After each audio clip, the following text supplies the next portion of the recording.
आज हम plant hormone पर डिस्कस करने वाले हैं।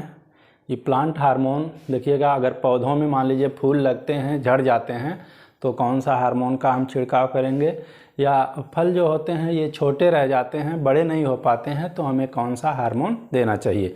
पत्तियां गिरती हैं तो उसके लिए हम कौन सा हार्मोन का उपयोग करेंगे, तो इन सारी चीज़ों की हम चर्चा करेंगे।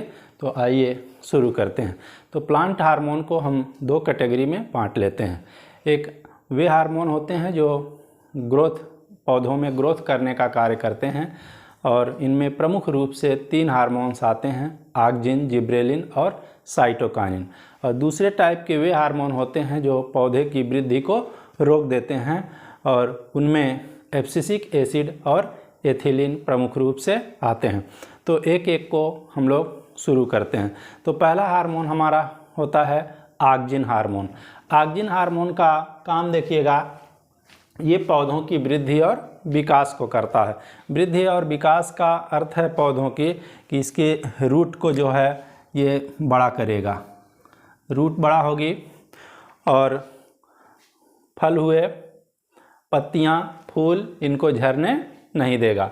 और जो वृद्धि करता है ये शीर्ष भाग में वृद्धि होती है, पौधों के शीर्ष भाग में वृद्धि होती है। और ये कक्षस्थ कलिकाएं, कक्षस्थ कलिकाओं का अर्थ होता है ये बीच बीच से जो इस तरह से शाखाएं निकलती हैं, इनको कक्षस्थ कलिकाओं के नाम से जाना जाता है। और इन कक्षस्थ कलिकाओं की वृद्धि उस समय ये अवरुद्ध हो जाती है। ठीक है। और एक चीज़ और देख लीजिए कि क्वेश्चन आता है कि वह कौन सा हार्मोन है जो पौधों को सूर्य के दिशा में मुड़ने के लिए उत्तरदायी होता है। इसमें मान लीजिएगा एक ये बंद डब्बा है, इस बंद डब्बे में हमने किसी छोटे प्लांट को लगाया हुआ है, और इसमें एक ही दिशा में इधर से ही छिद्र किया हुआ है, यहाँ से सनलाइट जा रही है, सनलाइट इसको एक ही दिशा से मिल रहा है। तो हम ये देखेंगे कि पौधा सूर्य के प्रकाश की ओर मुड़ जाता है। ये पौधा देखिएगा, इसको सीधे जाना चाहिए था, लेकिन ये सीधे न जा करके सूर्य के प्रकाश की ओर मुड़ गया है। तो ये किस हार्मोन के कारण होता है? ऑक्जिन हार्मोन के कारण होता है। और देखिए मूल प्रेरणा, मूल प्रेरणा क्या होता है? देखिए कुछ पौधे ऐसे होते हैं जिनको काट करके अगर हम ज़मीन में गाड़ दें यहाँ से, या उनको दूसरे पौधों पर इस तरह से बांध दिया जाता है, जिसको कहते हैं कलम कर दिया गया है, तो वे लग जाते हैं। तो मान लीजिए गुलाब है, गुलाब को यहाँ से हमने काट दिया, ठीक है, और उसको दूसरे पौधे में या ज़मीन में हम गाड़ रहे हैं, तो अगर हम ऑक्जिन में इसको डुबो करके उसके दूसरे पौधे में बांधें या फिर उसको ज़मीन में गाड़ें, तो यहाँ से रूट जो होती है, जड़ें बहुत तेज़ी के साथ विकसित होती हैं और वो पौधा बहुत जल्दी लग जाता है। तो इसी को कहा जाता है मूल प्रेरणा। मूल माने होता है जड़, तो जड़ को ये उगने के लिए, बहुत तेज़ी के साथ ग्रोथ करने के लिए प्रेरित करता है। और ये खरपतवार को भी नष्ट करता है, खरपतवार को क्या करता है? नष्ट करता है। अब उसके बाद देखिएगा, इस ऑक्जिन को 2 कैटेगरी में बांटा गया है, एक प्राकृतिक और दूसरा कृत्रिम। प्राकृतिक में 2 आते हैं, इंडोल एस्टिक एसिड और इंडोल ब्यूटेरिक एसिड, IAA। परीक्षा में आपको यही अक्सर लिखा हुआ मिलेगा, IAA, IBA, indole acetic acid और indole butyric acid. Indole acetic acid क्या करता है? ये पौधों की वृद्धि करता है, वृद्धि शीर्ष भाग में वृद्धि करेगा। वृद्धि का अर्थ क्या है? वृद्धि और विकास का अर्थ है कि पौधे के हर भाग में वृद्धि हो, ऐसा नहीं केवल जड़ में वृद्धि हो, तना में वृद्धि हो, फल फूल झड़ जाए तो ये वृद्धि कहा जाएगा। तो ये क्या करता है? और इसमें देखिएगा एक चीज़, मान लीजिए ये पृथ्वी है, पृथ्वी है, यहाँ पर यह पौधा है, पौधा यहाँ पर है, ये इसका तना है, इधर पत्तियाँ हैं, ठीक है। तो होता क्या है? तो ये प्रकाश की दिशा में, तना जो होगा ये वाला हिस्सा प्रकाश की दिशा में गति करेगा, इसको कहा जाएगा प्रकाशानुवर्तन। और पृथ्वी का गुरुत्व केंद्र अंदर होता है, ये जड़ें जो होती हैं गुरुत्व की दिशा में बढ़ती हैं, जी की दिशा में, ठीक है, गुरुत्व की दिशा में जड़ें जी जी प्लस की दिशा में, गुरुत्व की दिशा में, और ये तना जो होता है गुरुत्वाकर्षण से उल्टा दिशा में, तो ये प्लस हो गया, ये माइनस जी हो गया, तो ये माइनस जी की दिशा में बढ़ता है। ठीक है, तो ये चीज़ें याद रहे। और देखिए क्या होता है, इससे जड़ें लंबी होंगी, जड़ें जब लंबी हो जाएंगी तो जल और खनिज लवण को ज़्यादा मात्रा में अवशोषित करेंगी, और जाइलम जो है जल्दी से इसको ले जा कर के पत्तियों को देगा, और पत्तियां जल्दी जल्दी से भोजन बनाएंगी, और जल्दी भोजन तैयार हो गया तो ये पौधों को विभिन्न भागों में बांट देंगी। ठीक है, पौधों को विभिन्न भागों में बांट देगी। देखिए पत्तियां जो भी भोजन बनाती हैं अपने ही स्वयं नहीं खा लेती हैं। लड़कियां इसलिए मोटी होती हैं कि वो जो भोजन बनाती हैं वो खाने में बहुत ज़्यादा माहिर होती हैं। लोग खाएं या न खाएं वो कई बार खाएंगी। तो यहाँ पर ऐसा नहीं है, पत्तियों द्वारा जो निर्मित भोजन होता है उसको फ्लोएम जो होते हैं पौधे के विभिन्न भागों में डिस्ट्रीब्यूट कर देते हैं। ठीक है, तो इंडोल एसिटिक एसिड पौधों की वृद्धि करता है। और देखिएगा इससे तने जो होते हैं मजबूत होते हैं। तने क्या होते हैं? मजबूत होते हैं। क्वेश्चन आता है वह कौन सा हार्मोन है जिसके कारण पौधे गिरते नहीं हैं? तो जब तना मजबूत होगा तो पौधे गिरेंगे नहीं, वह होता है ऑक्जिन हार्मोन। और दूसरा देखिएगा indole butyric acid. Indole butyric acid को रूट हार्मोन कहा जाता है, और ये पौधों को की जड़ों को लंबा करता है, और लंबा जब होगा पौधों की जड़ें तो जल और खनिज लवण ज़्यादा अवशोषित करेंगी, और पत्तियाँ ज़्यादा भोजन बनाएंगी, और पौधे विकास करेंगे। ठीक है, ये दोनों प्राकृतिक होते हैं, ये प्राकृतिक रूप से पौधों के अंदर पाए जाते हैं। लेकिन ये देखिएगा दो कृत्रिम होते हैं, NAA नेफ्थलीन एसिटिक एसिड, और दूसरा होता है 2,4-D 2,4-डाइक्लोरोफिनॉक्सी एसिटिक एसिड। ये खरपतवार नाशी होता है। ये कई बार क्वेश्चन आया है, खरपतवार को नष्ट करता है, खरपतवार नाशी होता है। और इसका पूरा नाम भी पूछा गया है, 2,4-D का पूरा नाम क्या है? तो 2,4-D का पूरा नाम है 2,4-डाइक्लोरोफिनॉक्सी एसिटिक एसिड। तो हमने कहा कि ये नेफ्थलीन एसिटिक एसिड होता है, ये क्या काम करता है? इसका कार्य देखिएगा, पुष्पन के पहले और पुष्पन के बाद पौधों में इसका छिड़काव किया जाता है। पुष्पन के पहले इसलिए किया जाता है कि पुष्प जो खिलने वाले हैं वो बढ़िया से खिल जाएं और पुष्प झरें न। ठीक है, और पुष्प से ही फल बनते हैं, और जब ये फल थोड़ा बड़े हो जाएं तो उस पर फिर छिड़काव कर दिया जाता है, जिसके कारण ये फल भी झरते नहीं हैं। तो इस प्रकार से ये नेफ्थलीन एसिटिक एसिड जो होता है, इसके छिड़काव के द्वारा हम फलों और फूलों को झड़ने से रोक सकते हैं।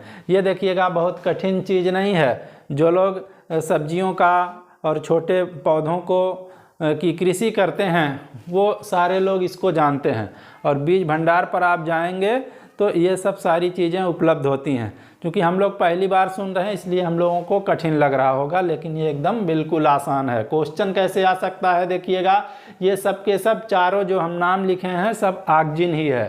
ठीक है, इसमें से कोई एक हटा दे और दूसरा डाल दे, उसमें पूछे निम्नलिखित में से कौन ऑक्जिन हार्मोन नहीं है, तो इसमें चारों ऑक्जिन हार्मोन होते हैं। इसमें देखिए हमने बताया कि दो जो होते हैं ये प्राकृतिक रूप से पौधों के अंदर प्रेजेंट होते हैं, पाए जाते हैं, इंडोल एसिटिक एसिड और इंडोल ब्यूटेरिक एसिड। और ये कृत्रिम विधियों के द्वारा मनुष्य इसको बनाता है, NAA नेफ्थलीन एसिटिक एसिड और 2,4-D 2,4-डाइक्लोरोफिनॉक्सी एसिटिक एसिड।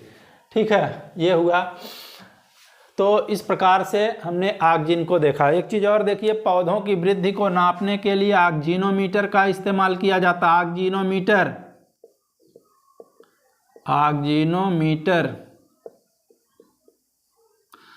ऑक्जिनोमीटर क्या नापता है? पौधों की वृद्धि को नापता है। तो ऑक्जिन देखिए पौधों की वृद्धि करता है, विकास करता है, ऑक्जिनोमीटर उसकी वृद्धि और विकास को नापता है। तो इस प्रकार से ऑक्जिन से ऑक्जिनोमीटर बना है। दूसरा देखिएगा जिब्रेलिन होता है।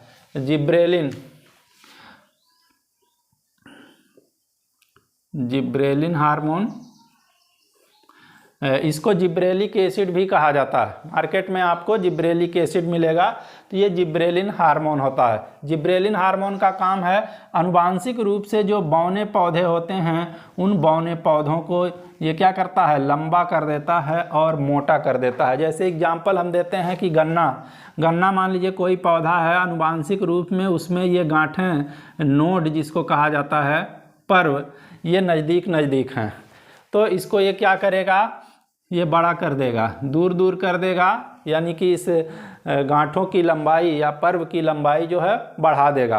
पर्व की लंबाई जब बढ़ाया तो तना अपने आप बड़ा हो जाएगा और ये इसकी मोटाई भी बढ़ जाती है।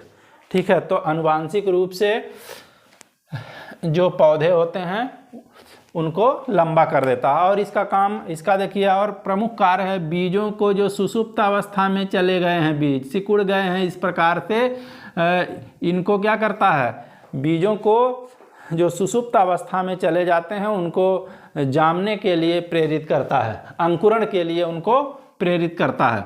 और मान लीजिए अंकुरित होकर के जो इसे पड़ा हुआ है, नहीं आगे वृद्धि कर रहा है, तो इसको भी बढ़ाने का कार्य करता है। तो बीज अंकुरण, ठीक है। और ऑक्जिन का अगर हम छिड़काव कर दें तो बड़े आकार के हम फल प्राप्त कर सकते हैं। मान लीजिए ये फल छोटा है, ऑक्जिन का हम छिड़काव करेंगे, रेड से करें क्योंकि फल है, देखिए, तो ऑक्जिन का इस पे हम छिड़काव कर देंगे तो ये बड़ा हो जाएगा, इसका साइज क्या होगा, बड़ा हो जाएगा और फूल भी बड़े हो जाएंगे। तो ऑक्जिन का छिड़काव करके हम फलों और फूलों को बड़ा कर सकते हैं।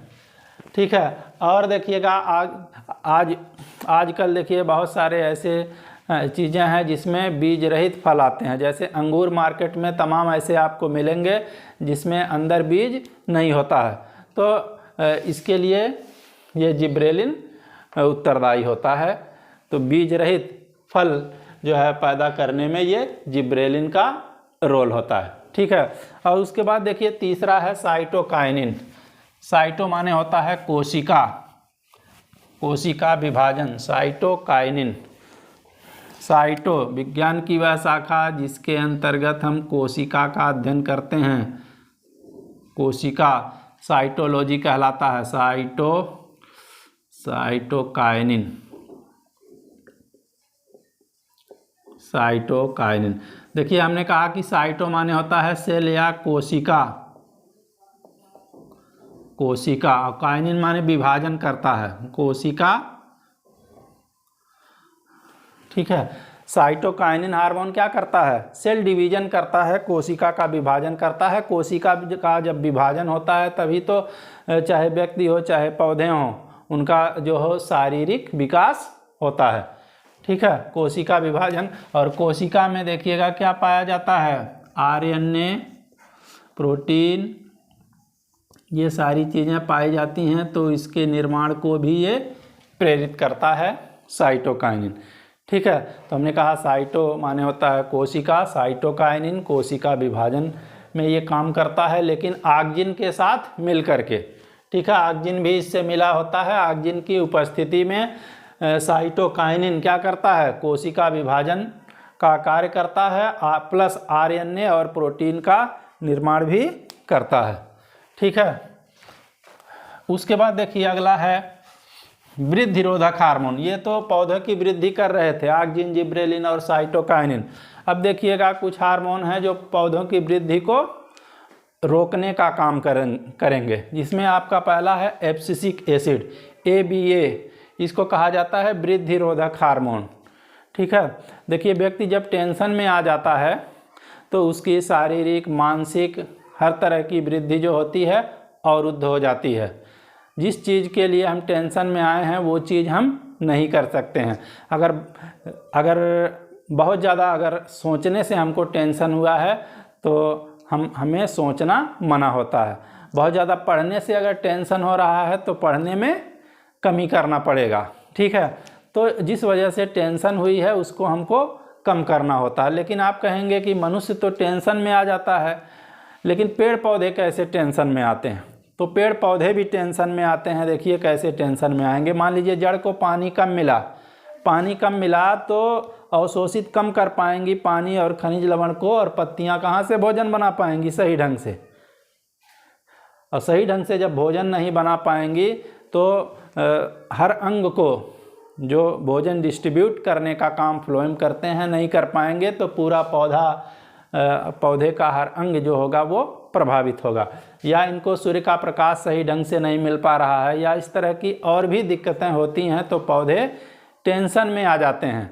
तो टेंशन में जब आ जाते हैं तो ये एब्सिसिक एसिड इस टेंशन को कंट्रोल करता है, ठीक है, इनके पौधों को टेंशन को कंट्रोल करता है, और ऐसे समय में इनके जो शारीरिक विकास होते हैं उनको रोक देने का कार्य करता है। तो देखिए एब्सिसिक एसिड क्या करेगा, अगर बीज है तो उनको प्रसुप्त अवस्था में रखेगा, जमने नहीं देगा, ठीक है। मानो टेंशन में आता है तो उसका बल्ब झड़ जाता है।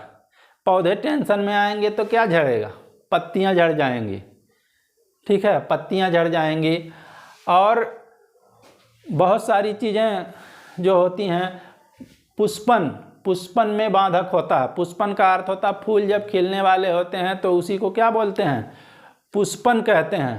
तो पुष्पन में बाधक होता है, तो कहने का अर्थ होता है एब्सिसिक एसिड ये वृद्धि रोधक हार्मोन है, हर चीज़ में बाधक है, ठीक है। उसके बाद देखिएगा एथिलीन होता है, एथिलीन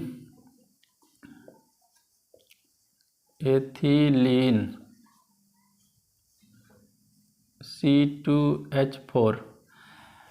यह देखिए एकमात्र ऐसा हार्मोन है जो गैसीय अवस्था में पाया जाता है। ये बहुत क्वेश्चन आता है कि वह कौन सा हार्मोन है जो गैसीय अवस्था में पाया जाता है। यह एथिलीन है।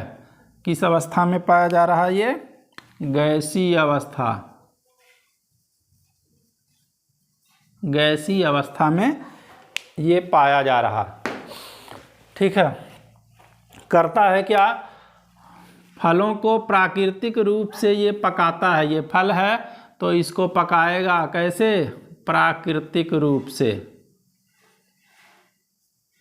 प्राकृतिक रूप से फलों को पकाता है कौन, एथिलीन, ठीक है।